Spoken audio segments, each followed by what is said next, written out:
If you love dogs, this animal cruelty case will shock and disturb you, but you're going to want to hear the whole story because there's actually something that you can do to help, and it's probably not what you think.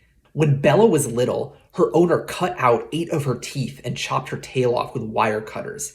Then, when she grew up, he kept her in a crate so small that she couldn't even turn around and bred her multiple times every year.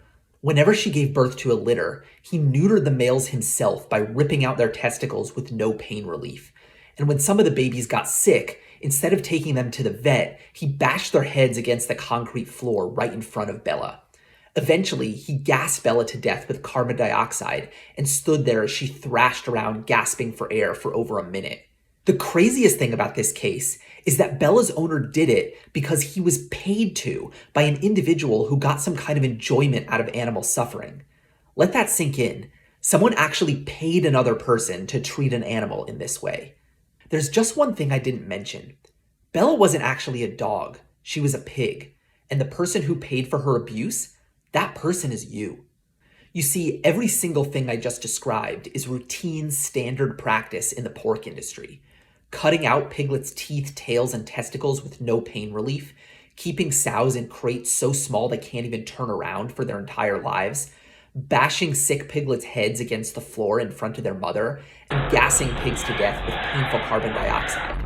And if you buy pork products, you're paying farmers to do this, essentially for no reason other than the fact that you enjoy the taste of bacon. I don't say this to be accusatory, but rather to make you think. If the abuse I described earlier outraged you when you thought that the victim was a dog, I hope this makes you reflect on whether you're actually living in line with your own values, because there's no morally relevant difference between a dog and a pig. If you want to go vegan but aren't sure how to do it in a healthy way, check out the link in the description for Challenge 22, a completely free program that gives you professional support from registered dietitians to help you make the transition.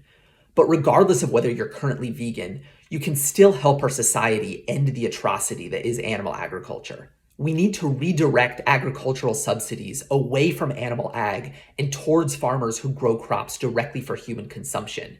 We need to repeal laws preemptively banning slaughter-free meat and instead invest in this technology to help it become commercially viable as quickly as possible. And we need a cultural shift towards greater familiarity with and acceptance of a plant-forward diet. This is only going to happen if more people, including non-vegans, are vocal about wanting to transition our society away from torturing and killing trillions of animals per year. So let's end this horror show together.